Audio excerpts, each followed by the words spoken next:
What's going on, guys? Welcome to another episode of Smash JT. Holy crap. The other day I made a video talking about how Alyssa Mercante came and crashed Hypnotic Saturday Night Hypnosis stream, trying to brag about how she raised $20,000 for this charity called the Trans Lifeline charity. And in covering that initially, it was more just like scratching the surface of what I found to be an unending rabbit hole that no matter how much research I did, I kept finding more information about how horrific this charity really is. Hit that subscribe, give me a like, and check out smashjt.com for the full article that is exhaustive, at least as exhaustive as I could have made it in this sitting, because like I said, this rabbit hole goes deep. From KiwiFarms investigations to embezzlements of misappropriated funds, it ended up being one of the biggest icebergs of hidden criminal activity in a charity that I've ever witnessed. And this is coming from a guy who covered the Gerard the Completionist saga in depth. And I found this one, I'm just like, you've got to be kidding me. Like, I genuinely hope that there's some good in this world, like the St. Jude's out there and the other American Red Cross. Hopefully, I don't know, like at this point, the more information that I get from researching charities, I feel like every single one of them has a lot of skeletons in the closet. Let's travel back to 2018, the beginning of the debacle with this charity, where they had to come out with a statement because the co-founders of the charity were caught embezzling and misappropriating funds. That is just the tip of the iceberg, the beginning to all of this. And they want you to think it's to help benefit trans lives, coming from the co-founders of this company that straight up took money, misappropriated it, and did not spend it in the best way possible. They didn't talk to the board about it. They didn't get approval for it. They just straight up took the money. There's a whole long email here that I could go through, but if I read through every word of everything, this would be a 3-hour long video. Let me just pick out the most important, crucial part of it, where they stated, earlier this year, the board launched an investigation into the financial transactions of Nina and Greta and concluded, with the advice of legal and financial professionals, that there had been significant spending of Trans Lifeline funds outside the scope of the current budget. Much of this spending was on an unauthorized project neither approved by the board nor made clear to donors, which Greta and Nina sincerely believed was for the good of the trans community. Unfortunately, their unauthorized project ran afoul of Trans Lifeline's obligations to the 501c3 tax laws. Oh, but it's okay because we felt like it was the betterment of the trans people. We wanted to live a lavish lifestyle, as you could see on their Instagrams back then from doing some research, that these people were not spending the funding that was coming in to supposedly assist what trans people were living through in crisis, which was the whole point of this charity in the first place. But then it got me looking into the financial mismanagement of this charity with Nina and Greta. They were involved in unauthorized spending of the funding that was coming in back in 2018. This is not anything new. It's actually like what this charity was founded upon was embezzling and stealing funding. Okay, let's get that straight. And this charity is still around. And finding this out, I'm like, oh, that explains, like in my previous video, I'm like, oh, these original people were there, but now it seems like they have a complete board refresh. That explains why they had a complete overhaul, why they changed everyone there. Because these people had to be kicked out. They were literally stealing money from their charity. It was so bad that they had to make a public statement about the illegal usage of funds and fired the founders. And that is just the beginning of this rabbit hole. Now I want to talk a little bit about KiwiFarms. And I know right away you say KiwiFarms and people are like, oh, nope, turn it off. I can't. Nope, KiwiFarms, bad. They're bad people. They're awful, bigoted, horrible. It's harassers, Here's the thing. That might actually be true for certain individuals on certain websites. But what I found out about the KiwiFarms investigation about this corporation really exposed what's going on when it comes to institutionalized censorship. KiwiFarms described described in detail the tactics that we used with the Drop KiwiFarms hashtag, experienced from the inside. Say what you want about KiwiFarms, but when a corporate agenda is actively trying to hide behind being anti-trans as a way to silence, remove, and ultimately shut down your website, I have some serious issues with that. Coming from someone who had people trying to shut down their website, I don't like that. I feel like if people have a platform, they should be able to use it to say what they want to say, and the audience can take what they want out of it and either trust the person or not. But they don't need a third party coming in saying, oh, we don't want you. We're going to remove your website and remove the ability to have people decide what they want based off of what you're saying. According to the KiwiFarms investigation, Trans Lifeline was operated by Greta and Nina. The organizers would post extravagant lifestyle photos on their public Instagrams. Meanwhile, the Trans Lifeline hotline service rarely had anyone online to accept emergency calls. This led KiwiFarms users to suspect they were stealing from their charity. So we began documenting both their lifestyle and their hotline's performance, or lack thereof. Documents leaked to us by people who had worked with them showed that there was almost no organization, no internal support structure, and no training. Transgender people recruited by TLL to be call agents would then be put on lines to deal with the immediately at-risk unaliving transgender people with scant information on how to actually help them. Some callers reported being hung up on. Operators reported trauma from having to answer life or death phone calls without any idea of what to do or say. These people were hired by this charity to deal with severe life or death phone calls, and they were, get this, volunteers. And I'll get to that in a little bit. But yikes. Years later, and thanks to the information made available only on the KiwiFarms, they would be ousted from the organization for fraud. Trans Lifeline's operators would later file under penalty of perjury that Greta and Nina had inured hundreds of thousands of dollars. This would begin the long trend of transgender activists saying, ignore the bad things on KiwiFarms. They're made up, with the punchline being that we'd end up proven right over time and with damage done that could only be mitigated if we were trusted sooner. So it's stuff like this where I'm like, yeah, before I even investigated or looked at or even knew about KiwiFarms, even me, I had a mentality of like, oh, that's bad, I don't want to trust or look at, that's just awful, horrible, the despicable scum of the earth, human beings on that website. And I don't mean this to come across as like a defense for KiwiFarms, but it just makes me want to think about other stuff in a different light, with a new perspective of like, okay, maybe what I hear from sources, the institutions telling us what to think, might not be the best approach. We should probably be thinking for ourselves. But back to the specifics listed on the Trans Lifeline website, which honestly is incriminating enough on its own. If you just look at the website for what it is and what they say, I'm like, how could anyone even give money to this fraudulent organization? It's borderline, if not more than borderline, it like literally comes across to me as a criminal organization. Trans Lifeline supports initiatives include paying bail and providing legal assistance to trans individuals, even if they've been found guilty of crimes. Under their criminalization policy, their approach is rooted in the belief that the legal system is biased against trans people. So they don't trust the police. They don't trust the legality systems. They feel like everyone's out to get them. They are the constant victim. And anyone who's done anything as a trans person and put in prison for it should instantly be jumped out of prison, bounced, sprung, get them out of there because the system got them down.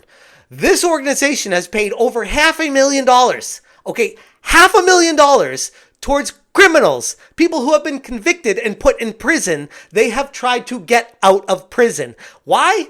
Because they identify as trans. This is the organization that the video game industry is like championing as like the best thing, the charity that is a good thing that we should be giving money to. The money that's been embezzled and stolen from the founders to now what the money they do have that isn't is going towards getting criminals out of jail because the system is rigged. What? By supporting the Trans Lifeline, donors are actively contributing to the efforts to release trans individuals from prison, regardless of their criminal convictions, suggesting that the world is inherently just unjust towards trans people, and that helping them navigate or avoid consequences of the legal system is a way to combat systematic discrimination, because it always comes back to, oh, I'm being discriminated against because I'm trans and I happen to murder someone, but I'm trans and the system is just getting me down, but I killed somebody, but it's okay because I'm trans and the system is just really discriminatory towards me. Hypnotic covered it on the Saturday Night Hypnosis. In addition to assisting criminals break free, they also assist in name changes and alternate IDs to assist people in hiding. Like, yikes. Times 2. So all this money is going to Trans Lifeline. Let's see. Trans Lifeline advocates on behalf of trans people and works to build a resilient trans community. Well, they're not very resilient. You guys are actually pretty damn not resilient. The statistics show that you are 70% some odd not resilient at all. But again, Hypno, that is a good thing because that means that $20,000 is going to go a lot further. That's true. There's very few trans people that make it to use the money. Provided and coordinated by trans peers. Shocker. The hotline is there to provide peer support to trans people who need it. The micro grant program provides low barrier grants to trans people in need of legal name changes and updated IDs, as well as specialized support for trans people who are incarcerated or detained. So this is all going to money to people who are trying to hide themselves or criminals. Then we get to the non-consensual hospitalization and medical discrimination, where they talk about how the organization takes a stance that trans people are facing discrimination. It's always discrimination, by the way, because God forbid, like, a trans person is accountable. Like, isn't it interesting, by the way, quick sidebar, like how there's this whole lack of accountability when it comes to activists. They always want to oppress other people and not be accountable for their own actions. And this all circles back to Alyssa Mercante, who could not be accountable for her actions of reaching out to my wife and apologizing for doing that. She was lacking any accountability whatsoever. And digging through this rabbit hole further, I see it's like a mental block that people like her have, where they are just unable to be accountable no matter how in the wrong they are. But anyways, back to their non-consensual hospitalization. The organization takes a stance that trans people are facing discrimination in medical settings, lacking access to appropriate gender-affirming care because they need to have the access to gender-affirming care. The money that people are donating to this charity goes towards sponsoring gender affirmation, even if these people are likely to commit unaliving after doing that. In fact, some could argue that this charity is providing the exact opposite of support. Trans Lifeline avoids at all costs involving any emergency services in crisis. You know, the professionals that are prepared and trained to deal and handle with this stuff.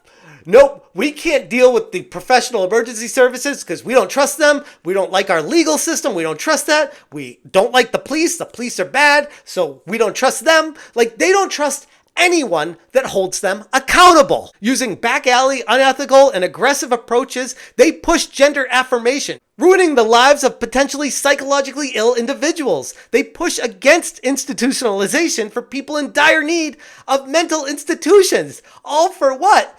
Because they identify as a trans person. Even if, by the way, there are trans people out there that I've conversed with that I feel like are fine. Like, they're not completely off their rockers. They're just identifying as trans.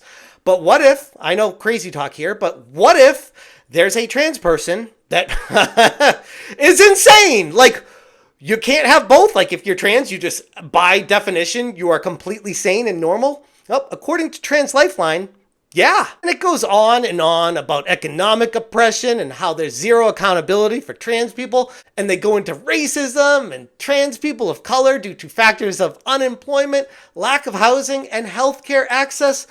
Here's the thing. Like, if you are looking for a professional job, you need to be professional. Like, it's not about you. I know the world is trying to turn itself into, oh, accept me for who I am because me and I matter because how I identify. If I'm hiring someone for a company, I'm hiring them because of the shit they do and how good they are at doing it. Not, oh, they identify as a flower today. Oh, a rose petal. You want to be called professor? You know, that whole thing where if you don't address people how they demand to be addressed, then you're not living in their fantasy world and then you're the one in the wrong and then they try to get you fired. That whole rabbit hole they're trying to go down, this is all perpetuated by charities that push this kind of propaganda. Trans Lifeline goes into talking about how the interconnectedness of racism, transphobia, and other forms of discrimination occur. They prioritize racial equality and reparations to address systematic injustices affecting BIPOC trans individuals, advocating for structural solutions like abolishing police and incarceration, which ironically is racist. They don't want police. They want to abolish the police. They don't want incarceration. They don't want any jail cells. They want it to be like Gotham City after the Joker lets out the asylum. That's the world that these people are actively trying to perpetuate. And anything else they try to tell you is a straight up lie. And none of this even gets into the horrifically racist and discriminatory hiring practices where they require 50% BIPOC, Black, Indigenous, and people of color, which itself is inherently racist. If you're trying to check off checkboxes for who you're hiring, that means you can't hire someone that is qualified for the position if you've already met your quota on white people. And they don't even hire anyone that's not trans, by the way. You have to identify as trans to work there, even if you're not qualified to handle crisis situations. As long as you're trans, you can get hired there. You should probably be Black or Indigenous. Don't be white, because there's no room for you in a place like this. Oh, and the real kicker? They don't pay any of their hotline workers and only answer calls Monday through Friday from 10 a.m. to 6 p.m.